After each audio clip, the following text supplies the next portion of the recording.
수고하셨습니다. 제가 그 기사를 봤는데 옛날에 여러분 이세돌 구단과 알파고가 바둑을 뒀잖아요. 그게 저는 얼마 안 된 줄 알았어요. 근데 다시 인터넷 기사를 찾아봤더니 이게 2년 전이 되었다. 2016년 3월에 했더라고요. 시간이 왜 이렇게 빨리 가는지 모르겠어요. 벌써 2년이나 흘렀어요. 그래서 다시 한번 우리가 생각해 보자면 그 당시 그 바둑을 두었을 때에 알파고가 4대1로 이겼죠.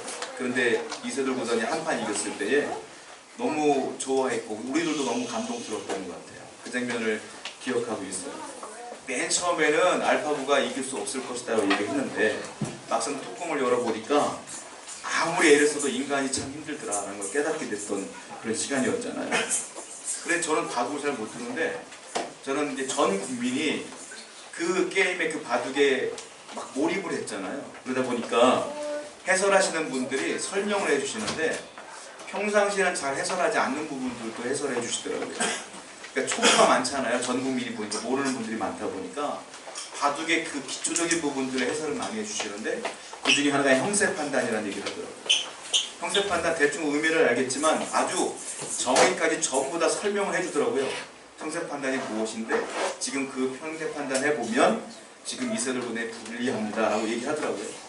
형세 판단이 뭐냐면 바둑을 둘 때 내가 이기느냐 지느냐를 끊임없이 생각을 해보는 거예요. 그래서 내가 유리한지 불리한지 이걸 두었을 때 유리한지 이걸 두었을 때 불리한지를 계속 보는 거예요. 그래서 나중에 바둑을 승패를 가를 때는 더 이상 둘 데가 없으면 돌을 버린다고 하잖아요. 그럼 이기는 거예요. 또한 지거나. 그리고 다 두었을 때 집의 개수를 보호해서 집이 많은 사람은 이기는 거예요. 근데 그러기 위해서 형세 판단을 계속 한다는 거예요. 바둑을 잘 두는 분은 형세 판단을 잘해. 그러니까 굉장히 멀리 있는 수까지 볼 수 있는 거잖아요. 그런데 맨 마지막에 형세 판단을 할 때 항상 느끼는 게 뭐냐면 인간의 뇌가 한계가 있다 보니까 생각을 하다 나중에는 이 정도까지 됐더니 유리한 것 같아 라는 감으로 둬요. 나중에는 정확하게 볼 수가 없으니까 이 정도쯤 됐으면 내가 유리한 것 같아.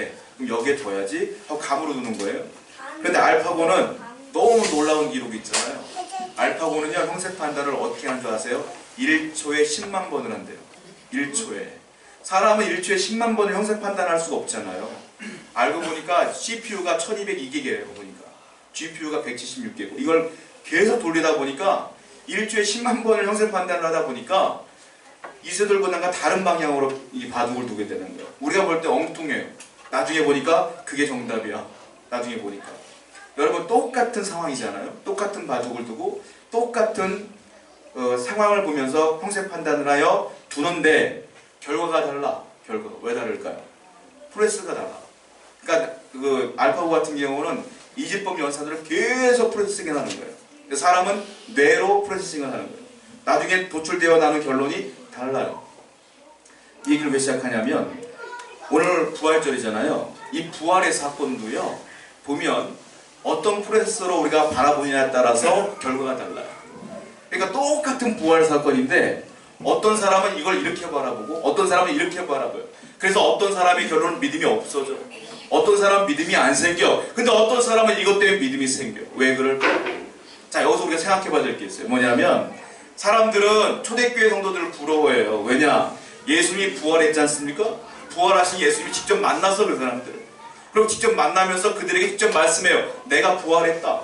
사람들이 그걸 보고 증거해요. 그리고 못 본 사람들도 본 사람들이 직접 얘기해줘. 그러니까 우리가 생각할 때 아, 그 사람들은 더 믿음이 생기기가 수월했겠구나. 더 믿음이 생기기가 좋았겠구나 라고 생각을 하잖아요. 오늘날 우리는 예수님의 부활을 직접 본 사람은 단 한 명도 없어요. 그리고 예수님의 부활을 본 사람들의 증언을 들은 사람도 한 명도 없어요. 그래서 우리가 생각할 때 우리가 믿음 갖기가 더 어렵지 않을까? 이런 생각을 한단 말이에요. 아닙니다, 여러분. 그렇지가 않아요. 왜? 제 성경을 보니까 이 당시 예수님의 부활을 직접 본 사람도 믿음이 안 생긴 사람들이 많아요. 그리고요, 예수님이 부활했던 것을 본 사람의 증언을 직접 들은 사람들도 믿음이 없는 사람들도 많아요. 그렇다면 이 믿음이라는 것은 초대교회 성도들처럼 내가 직접 봤느냐 안 봤느냐 그것 때문에 믿음이 생기느냐 안 생기느냐가 아니라는 거예요. 나중에 본문을 보면 결론이 나오겠지만 예수님이 뭐라고 말했느냐면 믿음은 직접 그 현장에 있었느냐 없었느냐가 중요한 게 아니라 마음의 문제다. 어떤 마음을 통하여 그 믿음을 통과시켰느냐. 그랬을 때 어떤 사람은 믿음이 생기고 어떤 사람은 믿음이 안 생긴다 이거예요. 똑같은 상황이지만. 자, 그렇다면 성경을 보면서 어떤 일들이 믿음을 안 생기게 하고 어떤 사람은 왜 믿음이 생겼는지 한번 성경을 볼게요. 본문 말씀입니다. 자, 마가복음 16장 9절부터 13절 말씀 한번 쭉 한번 다시 한번 읽어봅니다. 시작. 예수께서 안식 후 첫날 이른 아침에 막달라 마리아에게 먼저 보이시니 마리아가 가서 예수와 함께 하던 사람들이 슬퍼하며 울고 있는 중에 이 일을 알매 그들은 예수께서 살아나셨다는 것과 마리아에게 보이셨다는 것을 듣고도 믿지 아니하니라. 그 후에 그들 중 두 사람이 걸어서 시골로 갈 때에 예수께서 다른 모양으로 그들에게 나타나시니 두 사람이 가서 남은 제자들에게 알리었으되 역시 믿지 아니하니라. 자, 여기 보시면 9절에 보면 안식 후 첫날 이른 아침 이렇게 써있어요. 안식 후 첫날. 이 당시에 안식일은 토요일이에요. 그러니까 안식 후 첫날이 언제예요? 주일 아침인 거예요. 그러니까 부활은 예수님이 언제 했느냐? 주일 아침에 하신 거예요. 자, 안식 후 첫날에 이른 아침에 주님이 부활하신 거예요. 그런데 누가 먼저 봤어요? 9절 보면 누가 나옵니까? 막달라 마리아가 먼저 예수님 본 거예요. 막달라 마리아는 인류 최초로 예수님의 부활을 목격한 여인이에요. 얼마나 은혜로워요? 그런데 마가복음 보면 그 뒤에 10절, 11절 그냥 넘어가지만 누가복음을 보면 이 장면을 조금 더 자세하게 설명을 해놨어요. 자, 누가복음 말씀 한번 볼게요. 누가복음 24장 1절부터 3절입니다.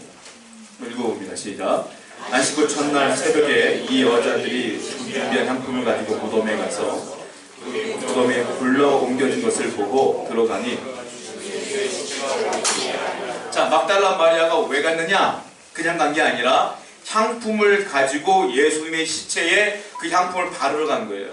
자, 사람이 죽은 뒤 3일쯤 되면 썩지 않습니까? 냄새가 난단 말이에요. 그래서 이 당시에 풍습이 뭐냐면 아주 강력하고 좋은 향수를 가지고 가서 그 시체에 바르는 거예요. 그 냄새를 없애기 위해서. 근데 이게 굉장히 비싼 돈을 주고 사야 돼요.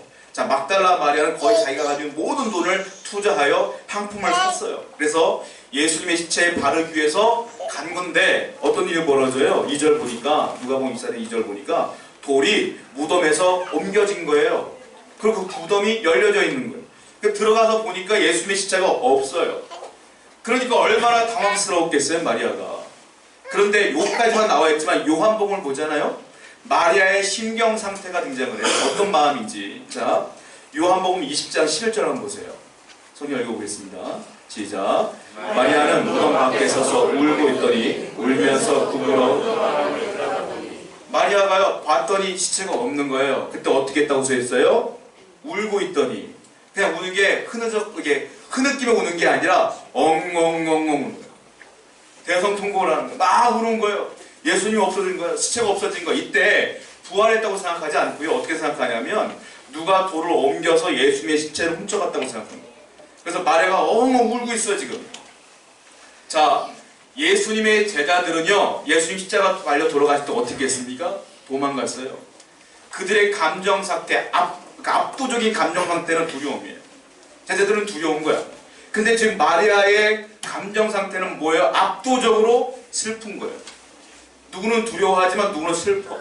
지금 마리아는 슬퍼요. 슬프니까 정신이 없어. 자, 그런데 어떤 일이 벌어져요? 이 마리아에게 예수님이 나타나셔요. 그리고 예수님이 말씀하셔요. 마리아야 나야. 근데 이 마리아가 예수님을 알아보면 좋겠는데 못 알아봐요. 못 알아봐. 신기한 일이 벌어져요. 어떤 사람은 그렇게 얘기해요. 예수님이 부활했으니까 부활체의 모습이니까 전혀 못 알아봤을 거야 라고 하지만 나중에 보면 예수님의 모습을 다 알아봐요. 나중에 성도들 보면. 그럼 누구는 알아보고 누구는 못 알아보느냐?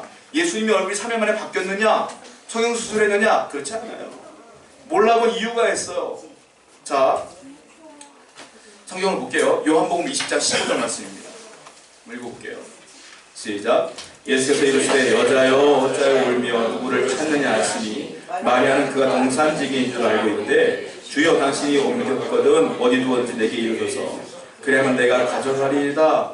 예수님이 분명히 옆에서 말씀하고 있음에도 불구하고 예수님 못 알아봐요. 못 알아보고 뭐라고 하냐면 당신은 동산직이죠? 예수님이 진짜 어디다 갖다 놨어요? 내가 가져갈게요. 어디입니까? 라고 얘기하는 거예요. 못 알아봐요. 못 알아봐.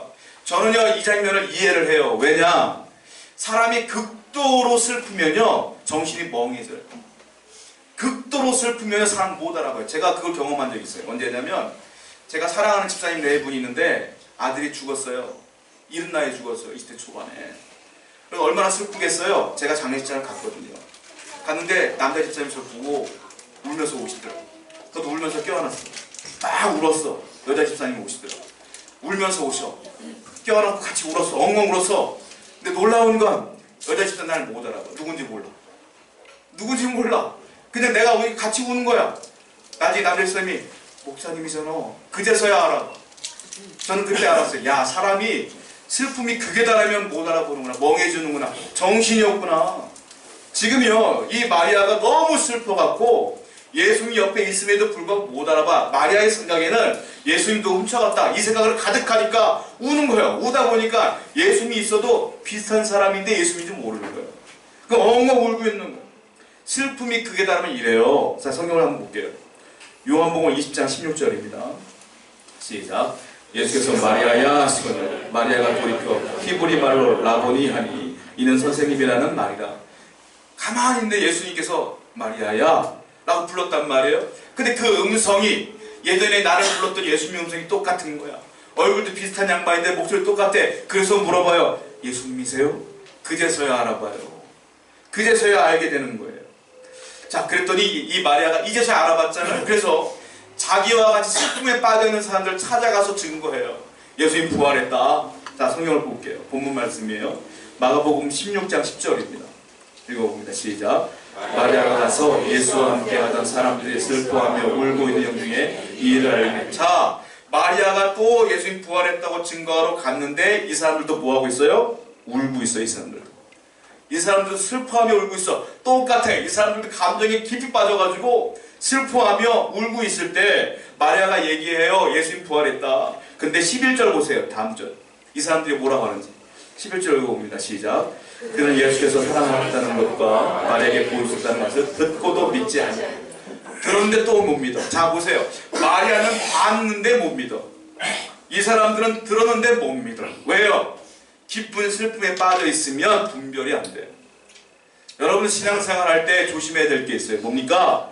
깊은 슬픔에 빠져 있고 감성에 충실하면 분별을 잘 못할 때가 많다.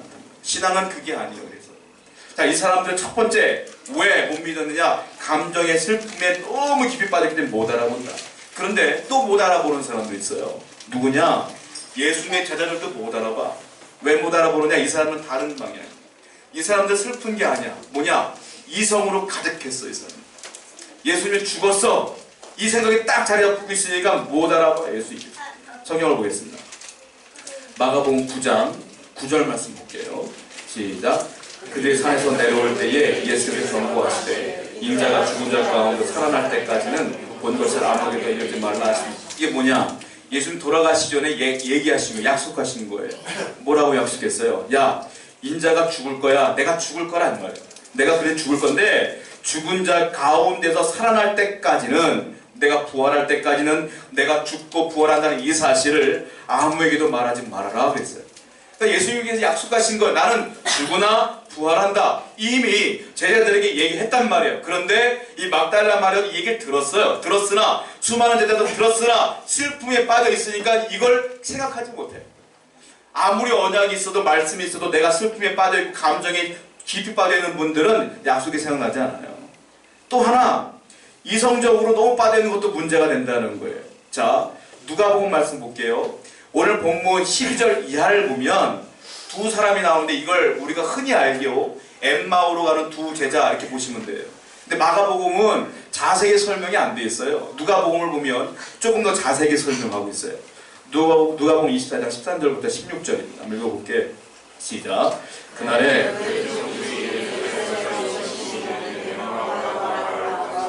이 모든 된 일을 서로 이야기하더라. 그들이 서로 이야기하며 문의할 때에 예수께서 가까이 이르러 그들과 동행하시나 그들의 눈이 가려져 그인 줄 알아보지 못하다. 이름 모를 두 제자가 예루살렘으로 가는 거예요.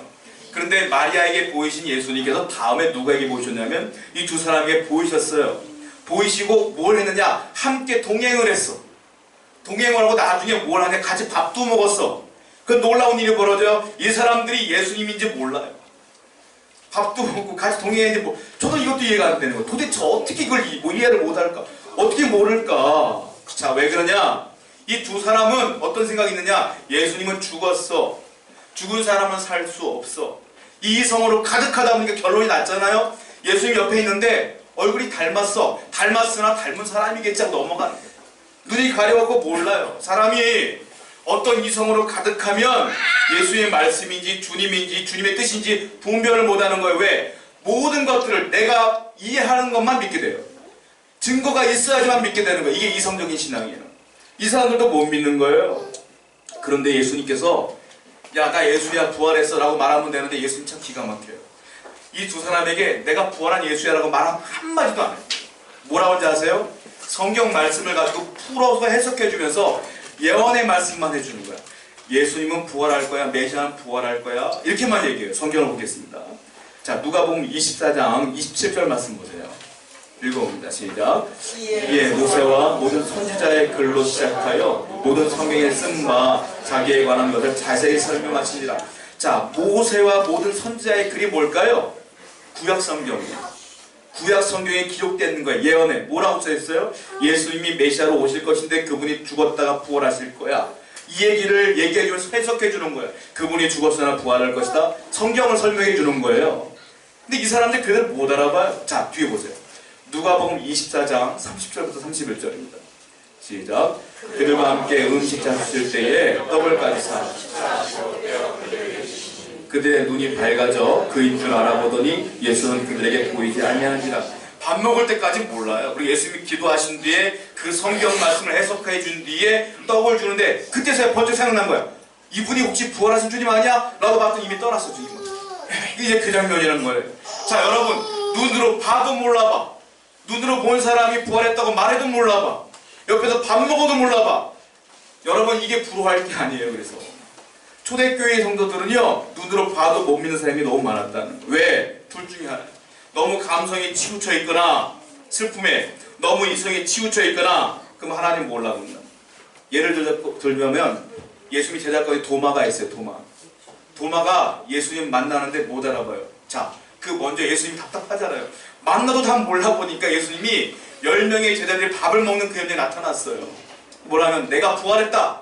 그제서야 제자들이 믿어요. 아, 주님 부활하셨군요. 그 요한복음 20장 24절 이하에 나오는 장면인데 근데 딱 한 명이 거기 결석했어. 누가 결석했냐? 도마가 결석했어요. 제자 중에. 도마 한 명이 그때 없었어요. 자, 10명의 제자가 예수님 만났어요. 도마가 나중에 왔어. 예수님이 부활했다고 10명의 제자가 도마한테 얘기한 거야. 야, 도마야, 주님 약속대로 부활했다. 도마가 뭐라는 줄 아세요? 난 못 믿겠다. 내가 봤냐? 내가 그 증거를 어떻게 아냐? 여러분, 도마도 참 너무해요. 이 10명의 제자는 처음 만난 사람들이 아니잖아요. 만약에 처음 만난 사람이 예수 부활했어요 라고 말하면 의심할 만하지만 10명의 제자는 자기와 함께 예수님과 3년 동안 동행했던 절친 중에 절친들이요. 이 사람들이 10명이 전부 다 부활했다고 하는데 안 믿어. 도마는 대단한 사람이에요. 아마 모르긴 몰라도 100명, 1000명이 얘기해도 도마 안 믿었을 거예요. 그 뭐라는 줄 아세요? 내가 봐야 되겠다. 그리고 또 뭐라는 줄 아세요? 한 줄 더 떠요. 보는 것으로도 내가 못 믿겠다. 예수님 보니까 십자가 달릴 때 로마 군정들이 창으로 옆구리를 찔르던데 분명히 구멍이 났을 거예요. 나 그 구멍에다 손을 넣어봐야 알겠다. 이게 도마가 얘기를 해요. 자기 도마는 한마디만 봐야 믿어야 돼. 내가 생각하는 증거가 있어야지 믿는 사람이에요. 믿음이 안 생겨요. 성경을 직접 보시죠. 요한복음 20장 25절입니다. 시작. 다른 제자들이 그에게 이르되 우리가 주를 보았노라 하니 도마가 이르되 그 못자국에 넣으며 내 손을 그 옆구리에 넣어보지 않고는 믿지 않겠노라. 대단한 사람이에요. 너무너무 이성적인 거야. 그러니까 여러분들 신앙생활 할 때 이런 분들이 있어요.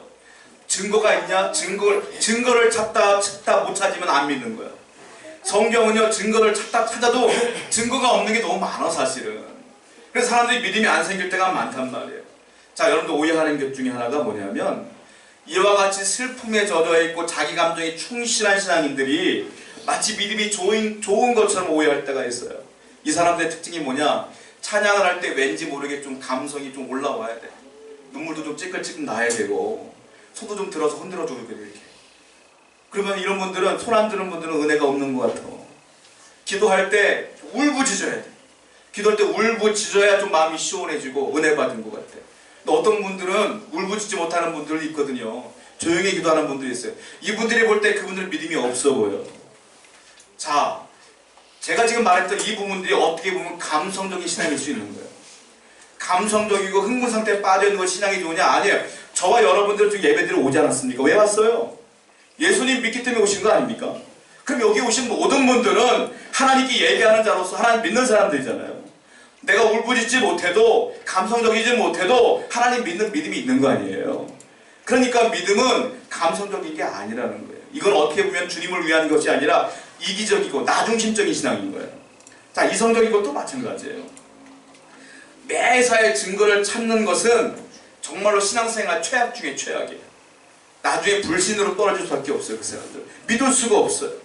자, 도마 같은 경우도 그렇지 않습니까? 결국 예수님이 얼마나 좋으시냐면 나타나서 손 넣어봐 해가지고 도마 나중에 믿었어요. 여러분, 이렇게 신앙생활하는 것도 문제가 된단 말이에요. 자, 그런데 성경에서 뭐라고 말하냐? 오늘 이것도 잘못했다, 이것도 잘못했다. 현장에 있던 사람들 믿음이 없으니까 예수님이 정답을 얘기해줘요. 올바른 신앙은 무엇일까? 올바른 부활을 믿는 신앙은 무엇일까? 그것이 오늘 보면 14절 말씀에 나와 있어요. 자, 마가복음 16장 14절 말씀 읽어보겠습니다. 시작. 그 후에 그들의 믿음 없는 것과 마음이 완악한 것을 꾸짖으시니 본 자들의 말을 믿지 아니하밀러라. 자, 보세요. 우리가 흔히 생각할 때 초대교회 성도들 예수님 부활을 봤으니까 믿었겠구나라고 하지만 예수님은 기준점을 다르게 보고 있어요. 잘 보세요. 뭐라고 했느냐면 그 후에 11제자가 음식 먹을 때 얼마나 답답했으면 밥 먹을 때 거기 단체 생활할 때 나타나신 거예요. 내가 보여주시는 거예요. 뭐라고 하느냐? 칭찬 안 해요. 꾸짖어요. 뭐라고 꾸짖느냐? 자, 그들의 믿음 없는 것을 꾸짖어요. 근데 그 믿음 없는 것에 근본 원인이 있어요. 뒤에 보세요. 뭐라고 했어요? 마음이 완악한 것을 꾸짖었다. 마음이 완악한 것을 꾸짖었다. 왜? 그 마음이 왜 완악하냐면 자기가 살아나는 것을 본 사람들의 말을 믿지 않았기 때문에 마음이 완악했고, 그렇기 때문에 믿음이 안 생긴 거다. 즉 기준은 뭐냐? 마음이다. 믿음의 기준은 마음이다. 그 현장에 있었느냐 없었느냐가 아니라 마음이다. 여러분들의 마음이 완악한 자들은 믿음이 안 생겨요. 그러나 완악하지 않은 사람은 믿음이 생기는 거예요. 여러분들의 마음은 그래서 완악하지가 않기 때문에 여기서 예배해야 되는 거예요. 이것을 감사해야 돼요. 자, 그 기준이 뭐냐? 완악한 기준이 뭐냐? 이것은 예수님의 부활을 본 사람들의 말을 안 들은 것을 가지고 마음이 완악하다고 표현하는 거예요. 굳어져 있다 이렇게 말하고 있는 거예요. 자, 엠마오로 가는 두 제자, 예수님께서 그들을 설득하는데 어떻게 설득하냐? 다시 한번 볼게요. 이거 정답이 여기 나와 있어요. 누가복음 24장 25절 말씀 보겠습니다. 시작. 이르시되 일어나고 선지자들이 말한 모든 것을 마음에 더디 믿는 자들아. 두 사람에게 또 욕하는 거예요. 뭐라고 하시냐? 이것들아, 일어나고 선지자들이 말한 것을 마음에 더디 믿는 자들아. 또 마음을 얘기해요. 근데 그 앞에 뭐라고 말하고 있어요? 선지자들이 말한 모든 것을 더디 믿는 자들아. 선지자들이 말한 걸 뭐라고 했어요 아까? 성경이라 했어요. 성경. 구약 성경. 즉 오늘날 여러분들이 나는 초대교회 성도가 아니니까 안 믿는 게 당연한 아니에요. 예수님이 말씀하시는 건 뭐냐? 믿음의 근본은 뭐냐? 말씀 성경을 믿느냐 안 믿느냐예요. 진짜 중요한 기준은 뭐냐? 사람들의 증언이 아니라 성경을 통한 믿음이 진짜 바른 신앙이다 라고 얘기하고 있는 거예요. 그리고 예수님은 내가 부활했어 라고 표적을 말하는 것이 아니라 성경을 풀어줘요. 또 한번 뒤에 읽어볼게요. 누가복음 24장 26절 27절 시작. 그리스도가 이런 고난을 받고 들어가야 할 것이 아니하시고 이에 모세와 모든 선지자의 글로 시작하여 모든 성경에 쓴 바 자기에 관한 것을 자세히 설명하시니라. 성경만 말씀하시는 거예요. 성경을 믿어라 이거예요. 이 말씀을 믿어라. 그러면 너에게 믿음이 생길 것이라. 이걸 안 믿으면 완악한 자, 이걸 믿는 자가 마음이 열린 자, 그럴 때 믿음이 생긴다. 그래서 바울이 믿음은 들음에서 난다. 들으면 하나님의 말씀으로 말미암는다 이 얘기했잖아요. 자, 뒷절을 또 한번 읽어볼게요. 누가복음 24장 32절입니다. 자, 엠마오로 가는 두 제자가 예수님의 성경 말씀을 듣고 마음이 변해요. 읽어보겠습니다. 시작.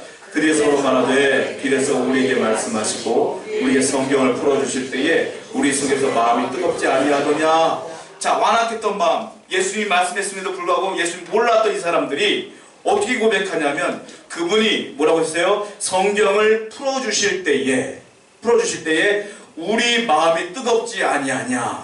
무슨 말일까요? 성경을 들을 때에, 성경 말씀을 들을 때 내 완악한 마음이 녹았다 이 말이에요. 사람들의 마음을 녹이는 건 하나님 말씀 외에 없다는 거예요. 설득이 아니에요. 내가 만났다 말하는 것이 아니에요. 뭐냐? 성경 말씀이 사람의 마음을 녹이는 것이다. 그때 믿음이 생기는 것이다 라고 말하고 있어요. 예수님은요, 요한복음에 이렇게 써 있어요. 이렇게 말씀했어요. 나는 아무 증거 필요 없어. 말씀만이 증거야. 이렇게 말해요. 성경을 보겠습니다. 요한복음 20장 31절 보세요.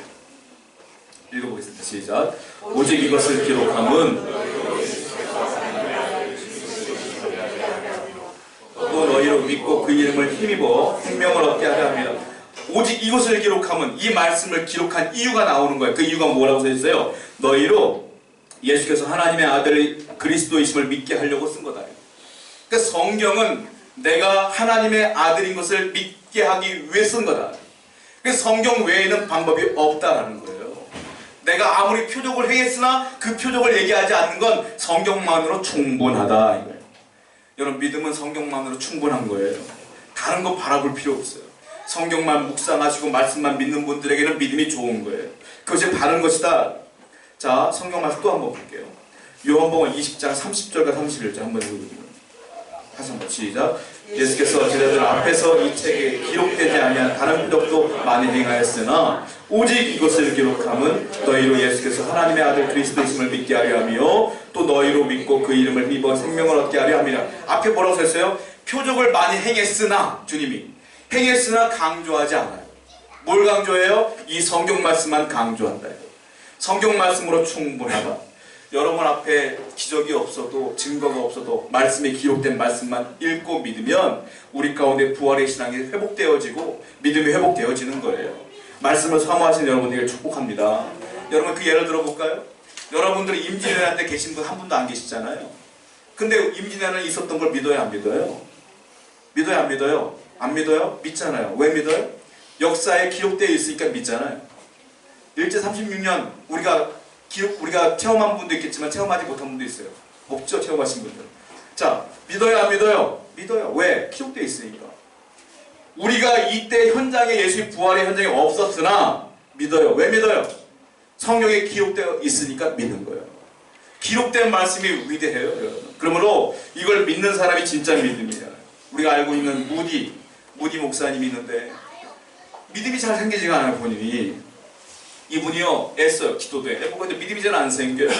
그러다가 어느 날 성경을 읽어요. 그 성경 말씀이 로마서 10장 17절 말씀이 한번 읽어보겠습니다. 시작. 그러므로 믿음은 들음에서 나며 들음은 그리스도의 말씀으로 말미암았느니라. 이 말씀을 읽는 순간 무디 목사님이 이때부터 성경을 읽기 시작해요. 그래서 믿음이 생겨나서 나중에 위대한 전도자가 돼요. 믿음은 말씀으로 시작되는 거예요. 다른 것으로 시작된 믿음은 흔들려요. 그러나 말씀으로 시작되어 말씀으로 끝나는 믿음은 견고합니다. 그럼 말씀을 위주로 사랑하는 여러분에게 축복합니다. 여러분, 마리아는 감정이 치우쳤기 때문에 못 믿어. 제자들은 이성이 치우쳤기 때문에 못 믿어. 그리고 엠마오로 가는 두 사람도 마음이 완악했기 때문에 못 믿어요. 그러나 이 모든 걸 해결한 건 하나님 말씀뿐이 없다라는 거예요. 여러분, 가끔 가다 보면 어떤 스포츠 경기나 현장에 있으면 부럽잖아요. 저는 이번에 조금 당황스러웠던 것 중에 하나가 동계올림픽의 컬링 경기를 보면서 당황스러웠어요. 왜 당황스러웠냐면 TV에 관객들이 나오지 않습니까? 이제 스톤으로 우리 선수가 스톤으로 다른 선수의 스톤을 쳤고 내보내잖아요. 우리는 잘 모르니까 보면 잘했는 줄 아는 거야. 현장에 있는 분들은 와 그러더라고요. 근데 해설자의 목소리는 달라. 아쉬운데요? 이러더라고요. 저 사람들은 와 하는데 아쉽대. 저걸 쳤으나 여기 있기 때문에 다른 팀이 이걸 치면 더 불리해질 텐데 이렇게 얘기를 하더라고요.